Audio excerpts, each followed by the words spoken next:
When I was in my early 20s, I worked for a while as a night guard at a printing museum. I met the owner of the museum through my family's church. He was an older guy and was looking for someone to stay at the museum after dark. Apparently, he'd found evidence that someone had been inside. Lights left on, things knocked over, stuff like that. I was in town for the summer, so I took the job. I figured it was an easy way to make money. The worst that could happen was that I had to chase away some kids, right? When I showed up for work on the first day, the owner led me around the place. It was full of printing machines and paintings, and very, very old. The owner was a jolly old guy, and I could tell he loved giving tours. It took a long time, and he went into detail about each printing press, document, and painting. We stopped by an old painting of a couple. He pointed to it and told me that it was of his parents. Apparently, they were the ones who first built this museum, and he'd only inherited it after they'd died. When the tour was finally wrapping up, I noticed a door without a handle on it down a hallway. When I asked him about it, his whole demeanor changed. The jolly old guy disappeared, and he got angry.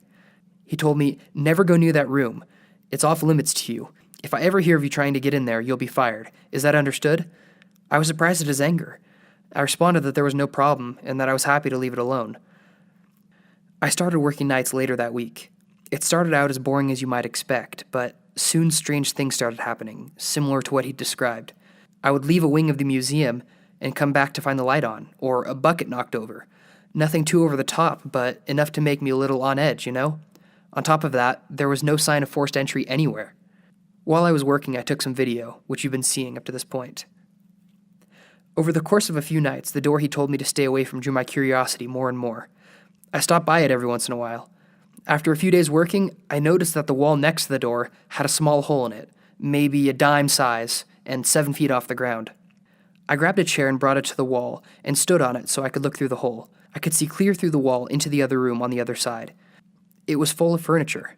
There was a wardrobe with an open door, and I could swear I saw part of someone standing behind it. 2 legs, in what appeared to be suit pants and dress shoes, were visible from standing behind the door. I pulled my head back in shock and tried to think. What could there be in this room that looked like a man standing behind a wardrobe in dress pants and shoes? A mannequin, maybe? I put my head back up to the hole and looked through it again. This time I didn't see the room at all, just this formless red. I didn't understand what I was seeing other than this deep red color. I gave up and stepped down from the chair. I was on my way to return the chair when the painting of the owner's parents caught my eye. I set the chair down and stepped close. I noticed his father was wearing suit pants and dress shoes, similar to what I'd seen. When I looked up to his face, I saw that the painter had given him bright red eyes. I dropped the chair and left the place immediately. When the owner called me the next day, I just told him that I'd quit. He bothered me about it for a while, but eventually left me alone. To this day, I've never gone back to that museum.